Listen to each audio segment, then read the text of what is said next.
Hello दोस्तों, कहानी सुनने के बाद प्लीज़ चैनल को सब्सक्राइब कर दें। एक शहर में अनिल नाम का एक इंसान रहता था। अनिल एक कपड़ों की दुकान पर काम करता था। उसकी बहुत साल पहले शादी हो गई थी। अनिल को हमेशा से लड़का चाहिए था। लड़का या वंश का कुल दीपक होता है, पिता का नाम रोशन करता है और बुढ़ापे का सहारा होता है। पर लड़की शादी करके चली जाती है। ऐसी सोच रखने वाला वह पड़ोसियों को भी यह बात बताता था। शादी के कुछ साल बाद उसे 2 लड़के हुए। बड़े बेटे का नाम करण और छोटे बेटे का नाम किशन रखा। बाद में कुछ सालों बाद उसकी पत्नी का निधन हो गया। उसके बाद उसने उन दोनों बेटों का ख्याल रखा। समय बीता और उसके दोनों बेटे बड़े हो गए और अब दोनों बेटे नौकरी कर रहे थे। दोनों की शादी भी हो गई। शादी होने के बाद भी वह सब एक साथ ही रहते थे।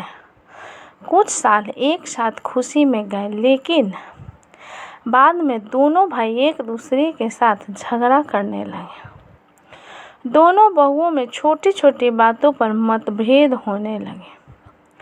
यह सब देखकर अनिल को बहुत बुरा लगता था। अब दोनों ने अलग रहने का निर्णय लिया और वह अलग हो गया। फिर पिताजी का ख्याल कौन रखेगा, ऐसा सवाल निर्माण हुआ। दोनों बेटे एक एक महीना संभालेंगे, ऐसा तय किया। अनिल एक बेटे के साथ 1 महीने के लिए रहने लगा, फिर दूसरे बेटे के पास 1 महीना।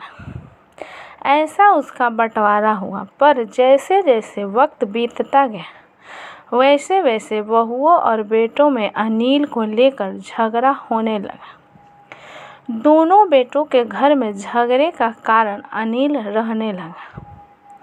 यह बात अनिल को अच्छे से समझ आई थी। अब अनिल को पुरानी यादें याद आने लगी थी। उसने जिंदगी में कितनी बड़ी गलती की थी, यह उसे अब समझ में आ रही थी। पर अब इसका क्या फ़ायदा?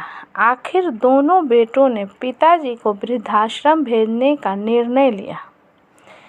एक दिन दोनों ही पिताजी को लेकर वृद्ध आश्रम में गए। वहां जाने पर सभी औपचारिकता पूरी करके पिताजी को मिलकर वह दोनों अपने अपने घर वापस चले गए। बेटे को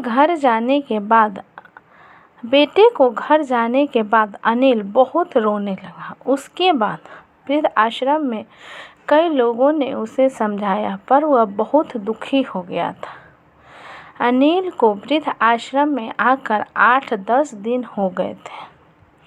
वह किसी से भी बातचीत नहीं करता था और एक पेड़ के नीचे बैठकर विचार में मग्न रहता था।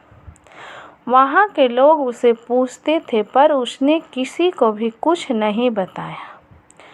कुछ दिनों में वह एक व्यक्ति से थोड़ा बहुत बोलने लगा। बाद में दोनों की अच्छी दोस्ती हो गई। एक दिन वह दोनों बैठे थे, तब वह व्यक्ति अनिल को अपनी कहानी बताने लगा। वह बोला कि मुझे एक ही बेटा है। वह मेरे साथ छोटी छोटी बातों पर झगड़ा करता था। इस बात को मैं बहुत ऊब गया था। इस वजह से मैंने वृद्ध आश्रम में रहने का निर्णय लिया। मुझे कभी कभी लगता था कि मुझे बेटे के साथ एक बेटी भी होती तो कितना अच्छा होता। कदाचित आज वह मेरे बुढ़ापे की लाठी बन सकती। उसका बोलना सुनकर अनिल और ज़्यादा दुखी हो गया और वह बहुत गहरे विचारों में खो गया। अनिल को दुखी अवस्था में देखकर उसके दोस्त ने पूछा, आप क्या सोच रहे हैं? आपके सामने देखो, उस दिखने वाले 2 व्यक्तियों में से एक हमारे वृद्धाश्रम के मालिक हैं। उनका नाम कैलाश सेठ है और दूसरी उनकी बेटी है, उसका नाम आराध्या है। वृद्धाश्रम का सारा काम उनकी बेटी संभालती है। कैलाश सेठ इनको एकमात्र बेटी थी। बेटी माँ और पिताजी से बहुत प्यार करती है, उतना ही प्यार वह वृद्ध आश्रम के हर एक व्यक्ति से प्यार करती है। अनिल सिर्फ उसकी तरफ देखते ही रह गया और उसका मन और भी ज़्यादा दुखी होने लगा। रात होने लगी थी, हर एक वृद्ध अपने अपने रूम में जाने लगे। अनिल भी उसके रूम में जाता। रात का खाना जल्दी खाकर सब लोग सो जाते हैं। अनिल को उसका भूतकाल याद आता है। अनिल की शादी होने के बाद उसे पहली बेटी हुई थी। उस वक्त उसे बहुत गुस्सा आया था।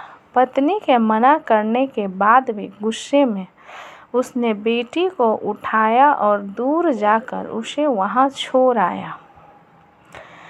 पर अब पछतावा करने के सिवाय रास्ता भी नहीं था। अनिल को रात भर नींद नहीं आई। दूसरे दिन वृद्ध आश्रम में एक छोटा सा प्रोग्राम था। हर एक जन जल्दी उठता है और अपने अपने काम में लग जाते हैं। दोपहर को सब लोग हॉल में एकत्रित हुए।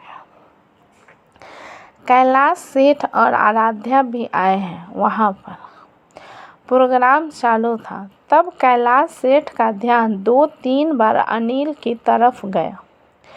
अनिल उनको बहुत उदास बैठा हुआ दिखा।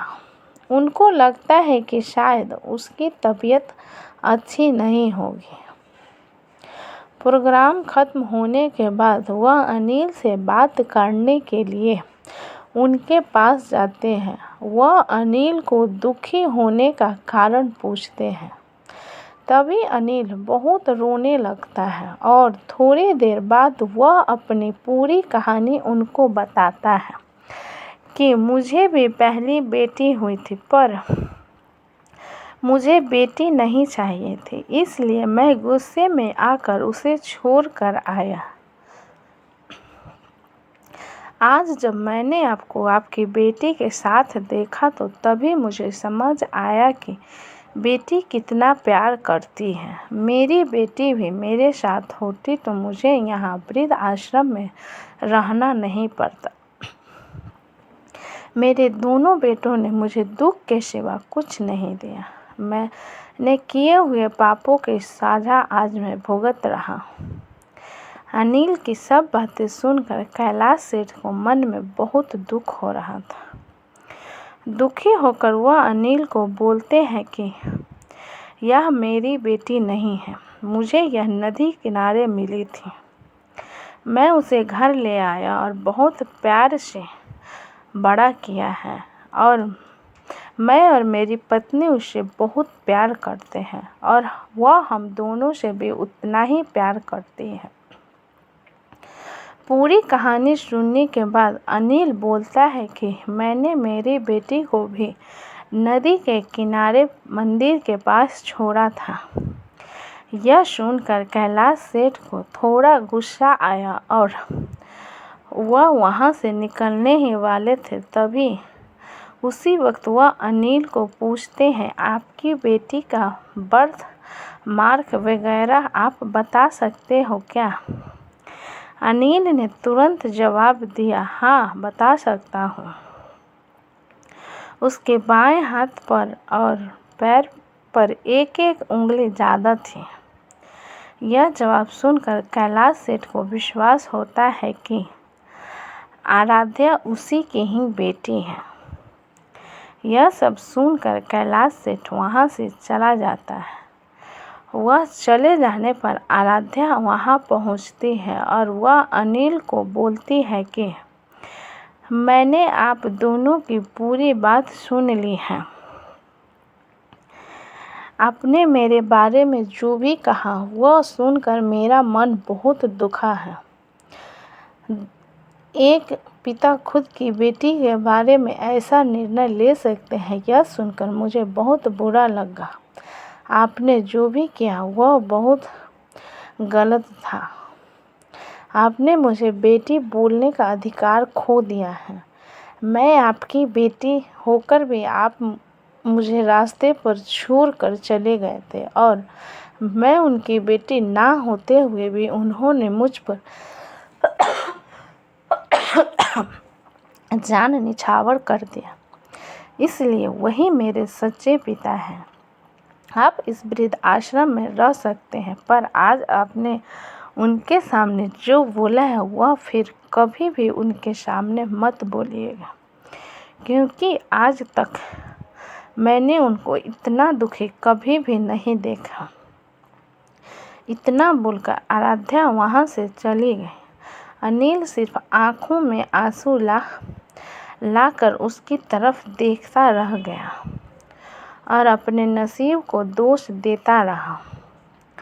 दूसरे दिन सुबह किसी को भी ना बताते हुए अनिल वृद्ध आश्रम छोड़कर चला गया। तो कहानी कैसी लगी मुझे कमेंट में लिखें। अच्छी लगी हो तो प्लीज़ लाइक करें, सब्सक्राइब करें एंड शेयर करें। कहानी अच्छी लगी हो तो प्लीज़ चैनल को सब्सक्राइब कर दें। और आप अपना कीमती समय देने के लिए धन्यवाद।